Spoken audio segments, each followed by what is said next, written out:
Avez-vous un membre de la famille qui se croit plus intelligent que les autres? Dans ce cas, vous devriez peut-être lui raconter cette histoire. Salut mes amis, c'est Amer. Merci d'être là. Ça me fait vraiment plaisir de partager ça avec vous. À la fin de cette vidéo, vous saurez utiliser un proverbe français comme les natifs. En bonus, 5 mots et verbes essentiels, faciles à retenir et à bien employer. Le tout dans une petite histoire et une morale qui marque. Et maintenant, c'est parti, commençons l'histoire. Il était une fois un bûcheron pauvre nommé Yacine.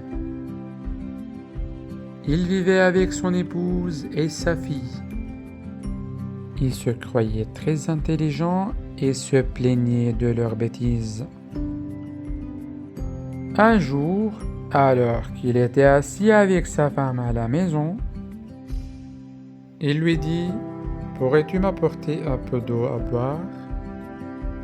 L'épouse répondit « J'ai apporté le thé, bois. » Yacine dit « Le thé ne remplace pas l'eau. »« Où est ta fille ?»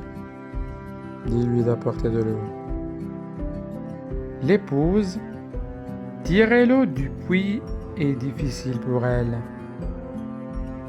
La fille protesta. Je peux le faire. Elle utilisa une jarre au lieu du seau. Yacine cria. Attention! La jarre se brisa en morceaux. L'épouse consola. 1000 jarres pour toi, ma fille. Plus tard, Yacine partit couper du bois. Il attendait qu'elle lui apporte le déjeuner. Il pensa que l'heure est-il arrivée. En chemin, la fille vit un jeune berger portant un chevreau. Elle demanda du lait. Le berger dit « C'est un chevreau, ça ne donne pas de lait. » La fille s'éloigna contrariée en disant « Quel berger raté !» Elle s'assit sous un arbre et imagina qu'elle avait un fils nommé Hassan. Elle rêva qu'un garçon le frappait d'une pierre. Elle pleura comme s'il saignait devant elle. Sa mère la rejoignit et lui demanda « Pourquoi pleures-tu » La fille « Hassan, son camarade lui a fendu la tête. » La mère « Qui est Hassan ?» La fille « Mon fils, mon unique. » La mère crut au délire et se frappa le visage en se lamentant avec elle. Yacine arriva. « Qui est donc ce Hassan ? Ta fille n'est pas mariée. » Il les laissa et s'éloigna en maugréant. Il alla chez le sage et raconta tout. Le sage dit « Tu te crois plus intelligent ? Corrige-les par le savoir et la bonne exhortation. » Yacine répliqua « J'ai essayé toute ma vie. » Le sage proposa une épreuve, un voyage sous hypnose. Yacine entra dans un village lointain. Il vit un homme qui transportait la lumière du soleil avec un récipient. L'homme disait « Ma maison est sombre. » Yacine dit « Ouvre une fenêtre ou au moins une lucarne. La lumière entrera d'elle-même. » L'homme le remercia, stupéfait de la simplicité de la solution. Yacine pensa « Pire que ma femme et ma fille. »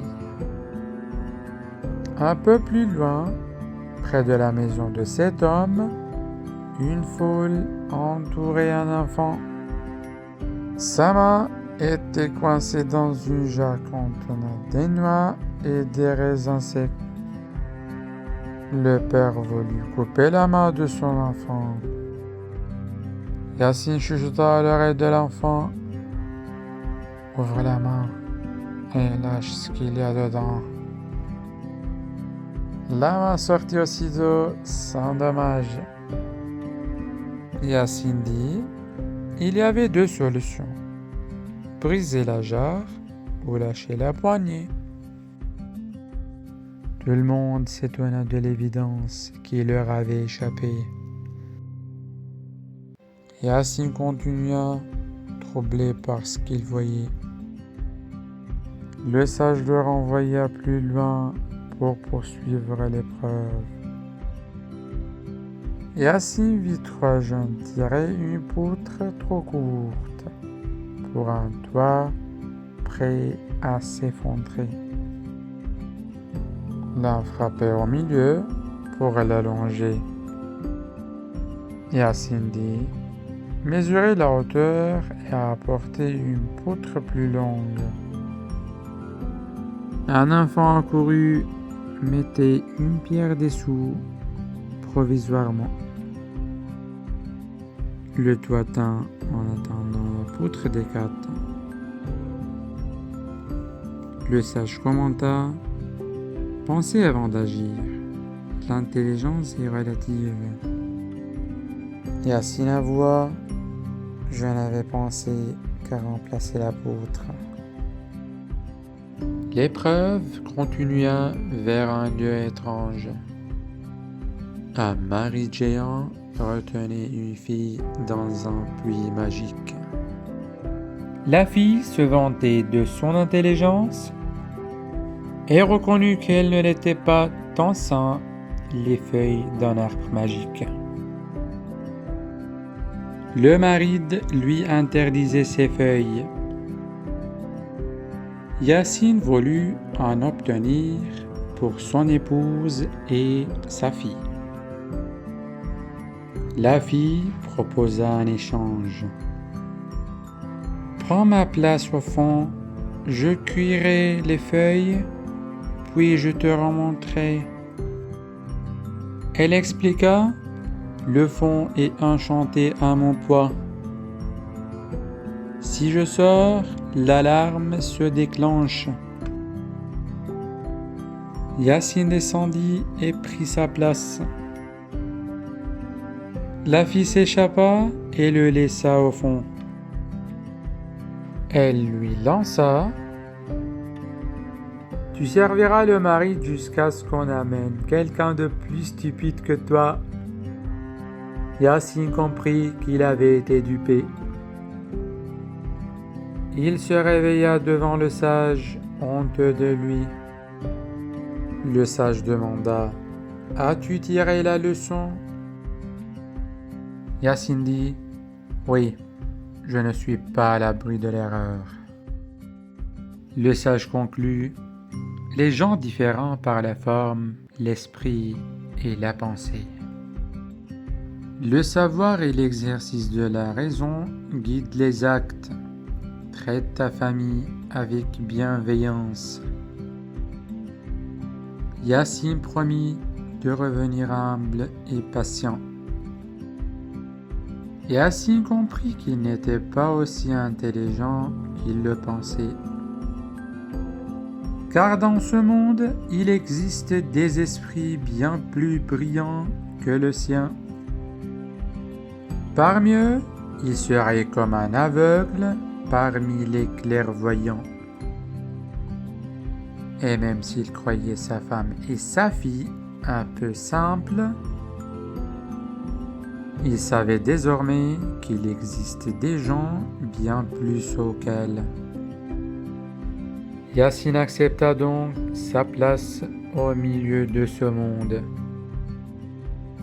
et décida d'aider doucement les siennes à élargir leurs esprits. Il voulut aussi apprendre pour devenir meilleur lui-même. Mais ces comparaisons sur l'intelligence, la folie et la vie firent sourire Yacine, qui se dit avec amusement: chez moi je suis comme le roi borgne au royaume des aveugles. Ou disons presque. Comme promis, voici 5 mots évertelés semés dans l'histoire. Se plaindre de, exprimer son mécontentement, se plaindre de quelque chose ou de quelqu'un. Tirer, extraire, obtenir. Tirer de l'eau du puits, tirer une conclusion. Lâcher, relâcher. Lâche-moi. La police a relâché le suspect. Agir, passer à l'action, se comporter avant d'agir. Bienveillance, bienveillant ou bienveillante. Gentillesse, disposition à vouloir le bien d'autrui. N'oubliez pas de vous abonner à la chaîne, activez la cloche pour recevoir toutes les nouvelles vidéos. Regardez aussi nos vidéos précédentes.